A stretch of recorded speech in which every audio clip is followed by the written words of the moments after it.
Hello everyone, welcome to once again in management culture. This session is based on corporate governance. Okay तो video का start करते हैं। तो ये video जो बेस्ड है कॉर्पोरेट गवर्नेंस। कॉर्पोरेट यहाँ पे क्या दो चीज से मिलकर बना है, कॉर्पोरेट एंड गवर्नेंस।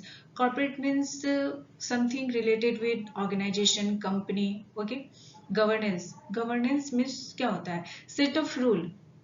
जो भी हम एक्शन करते हैं वो सेट ऑफ रूल के अबाइड होता है, वो हमारा गवर्नेंस हो जाता है।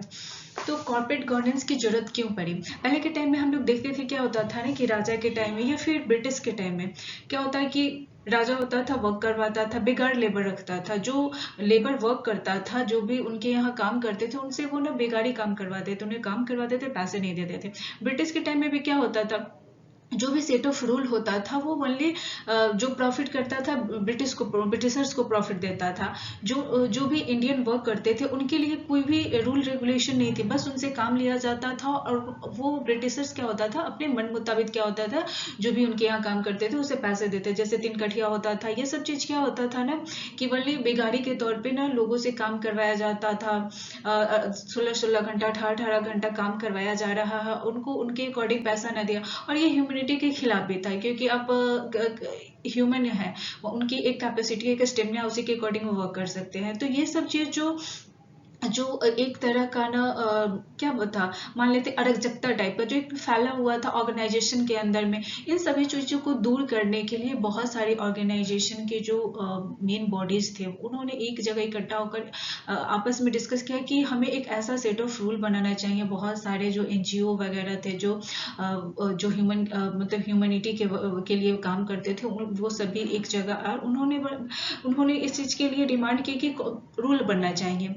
With in organisation. एक ऑर्गेनाइजेशन कैसे वर्क करे कि जो उनके अंदर जितने भी स्टेक होल्डर हो, चाहे वो गवर्नेंस बॉडी हो या फिर बोर्ड ऑफ कंट्रोल हो, उन सभी, या फिर एम्प्लॉय हो, जितने उनके स्टेक होल्डर हो, उनके ना बेनिफिट पे वो काम करता है। सभी के बेनिफिट को देखकर, सभी के कंफर्ट जोन को देख कर ना वो रूल बनाएगा और उसी के बेस्ड पे वो रूल पे बेस्ड करेगा सारा वो एक्शन। जो भी ऑर्गेनाइजेशन के जितने भी स्टेक होल्डर हैं उनके सारे एक्शन है वो भी उसी रूल रेगुलेशन पे बेस्ड होंगे। तो उस वहां से ही ना कॉर्पोरेट गवर्नेंस की शुरुआत हुई। तो कॉर्पोरेट गवर्नेंस क्या होता है ना, एक सेट ऑफ रूल होता है, एक सिस्टम होता है जिसके थ्रू ना जितने भी जिसमें जो भी प्रैक्टिसेस होते हैं, जो भी प्रोसेस होते हैं एक ऑर्गेनाइजेशन के, एक फर्म के अंदर, वो एक प्रिंसिपल पे बेस्ड होता है, एक सेट ऑफ रूल के बेस्ड पे होते हैं। जिससे क्या होती है ना कि ऑर्गेनाइजेशन में क्या होती है, अकाउंटेबिलिटी आती है, ट्रांसपेरेंसी आती है, फेयरनेस आती है। और इसमें इथिकल बिहेवियर को डाला जाता है कि एक इथिक्स के बेस पे ना जो भी सेट ऑफ रूल बनाते हैं वो इथिक्स के बेस पे होना चाहिए। हम किसी के साथ ना बायस नहीं हो सकते हैं, एक प्रिंसिपल बनना चाहिए, यहाँ पे नेपोटिज्म नहीं होना चाहिए। तो इन सभी चीजों को इंश्योर करने के लिए, transparency, accountability, fairness and ethical conduct को इंश्योर करने के लिए within organisation corporate governance की जरूरत पड़ी और हमने कॉर्पोरेट गवर्नेंस लाया। तो कॉर्पोरेट गवर्नेंस क्या हो जाता है, एक सिस्टम ऑफ रूल्स होता है, प्रैक्टिस, प्रोसेस, प्रिंसिपल, जो हमें डायरेक्ट करता है कि हमें अपने एक्शन कैसे रखने चाहिए, हमें अपने डिसीजन कैसे लेने हैं, कैसे ऑपरेशन करना है ऑर्गेनाइजेशन में, कैसे ऑपरेशनल वर्क होगा। ये सभी चीजों को कॉर्पोरेट गवर्नेंस इंश्योर करता है। अब कॉर्पोरेट गवर्नेंस का क्या स्कोप है, तो कॉर्पोरेट गवर्नेंस का स्कोप बहुत बड़ा स्कोप। ये टॉपिक जितना 2 वर्ड से मिलकर बना है, ये बहुत बड़ा है ना, बहुत ही डीप टॉपिक है। इसमें बहुत सारी चीजें इन्वॉल्व होती है। तो जैसे क्या हो गया, बोर्ड ऑफ डायरेक्टर होते हैं, उनके अकाउंटेबिलिटी को इंश्योर करता है। ओके, यहाँ पे उनको कैसे वर्क करना है। बोर्ड ऑफ डायरेक्टर में बहुत सारे मेंबर होते हैं, सभी को इक्वल अपॉर्चुनिटी मिलना चाहिए सब। तो ये सब ना कॉर्पोरेट गवर्नेंस इंश्योर करता है। उसके बाद शेयर होल्डर्स के राइट को इंश्योर करता है। उसके बाद अगर हम बात करें तो ट्रांसपेरेंसी एंड डिस्क्लोजर आती है। मैंने जो इसका ऑब्जेक्टिव है इसका ट्रांसपेरेंसी होनी चाहिए, अकाउंटेबिलिटी होनी चाहिए, ये इथिकल बिहेवियर पे, इथिकल कोड ऑफ कंडक्ट पे बेस्ड होना चाहिए।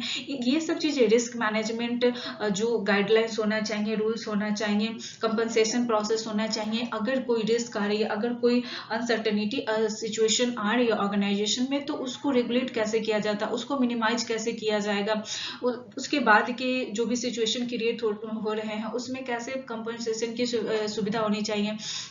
जैसे 1984 में मिथाइल आइसोसाइनेट गैस जो एक्सप्लोजन हुआ था, जो रिसाव हुआ था, उसकी वजह से कितने सारे लोगों की जान गई थी। और फिर कंपनसेशन के तौर पे कोई बहुत ही स्ट्रॉन्ग कोई रूल और रेगुलेशन नहीं था, जिसकी वजह से उस टाइम के विक्टिम को बहुत सफ़र करना पड़ा था। तो उन सभी चीज़ों को दूर करने के लिए ही ना इथिकल कोड ऑफ कंडक्ट को उसमें जोड़ा गया। रिस्क मैनेजमेंट टूल को जाएगा, फिर स्टेक होल्डर मैनेजमेंट, जितने भी स्टेक होल्डर होते हैं उनके उनके उनके एक्शन को कैसे रेगुलेट करना है, उनको कैसे उनके लिए फेयरनेस लानी है, ट्रांसपेरेंसी लानी है, तो ये सब चीज़ ना इंश्योर करती है। ये हो जाती है स्कोप। अगर हम अब नीड की बात कर रहे हैं तो कॉर्पोरेट गवर्नेंस की नीड क्यों आई? तो जैसे मैंने अपनी शुरू की वीडियो में बताया कि कॉर्पोरेट गवर्नेंस की नीड क्यों आई। जो भी स्टेक होल्डर है उनको ना ट्रांसपेरेंसी दी जाए, जो बोर्ड ऑफ डायरेक्टर होते हैं वो सारे स्टेक होल्डर के प्रति क्या होगा, अकाउंटेबल होगी। उनकी अकाउंटेबिलिटी है कि अपने सारे स्टेक होल्डर को ना तब जो इक्वल उनकी जो डिमांड, उनकी जो एक्शन है, उनकी जो पोटेंशियलिटी है, उनको फुलफिल किया जाए। उनके साथ बाज नहीं होना है, नेपोटिज्म नहीं दिखाना है। ओके, तो कॉर्पोरेट गवर्नेंस की नीड प्रोटेक्शन, जितने भी शेयर होल्डर है, स्टेक होल्डर है, उसके प्रोटेक्शन के लिए ना हमें कॉर्पोरेट गवर्नेंस की नीड पड़ी। उसके बाद फाइनेंशियल परफॉर्मेंस किसी भी ऑर्गेनाइजेशन का फाइनेंशियल परफॉर्मेंस बहुत ही मेजर फैक्टर होता है, क्योंकि ये ऑर्गेनाइजेशन के प्रॉफिट पे, स्टेक होल्डर के बेनिफिट के लिए, सभी के लिए बहुत रिस्पॉन्सिबल होता है। फेयर ऑडिटिंग के लिए, क्योंकि फेयर ऑडिटिंग इम्पोर्टेंट फैक्टर है जो ना किसी भी ऑर्गेनाइजेशन की ना प्रॉफिटेबिलिटी, उसकी क्रेडिबिलिटी को शो करता है। देन स्टेक होल्डर ट्रस्ट, उसके ट्रस्ट को ना बनाए रखने के लिए, क्योंकि जो अगर हम किसी ऑर्गेनाइजेशन में वर्क करते हैं तो हमारी ऑर्गेनाइजेशन के साथ बहुत एक्सपेक्टेशन होती है कि हमें वहाँ पे सेफ्टी प्रोवाइड किया जाए। हम जो भी वर्क कर रहे हैं, जो भी हमारा एक्शन हो रहा है, हमारे पोटेंशियलिटी के अकॉर्डिंग हमें पे किया जाए। तो ये सब चीज़, बहुत सारी चीज़ होती है ना जो स्टेक होल्डर ऑर्गेनाइजेशन से एक्सपेक्ट करती है। Then risk management tool body होनी चाहिए, कंपनसेटरी बॉडी होनी चाहिए जो रिस्क को रेगुलेट कर सके, उसको मैनेज कर सके। फिर डिसीजन मेकिंग को इम्प्रूव करता है। इफेक्टिव कॉर्पोरेट गवर्नेंस ना डिसीजन मेकिंग को काफ़ी इफेक्टिव और स्ट्रेंथ बनाता है।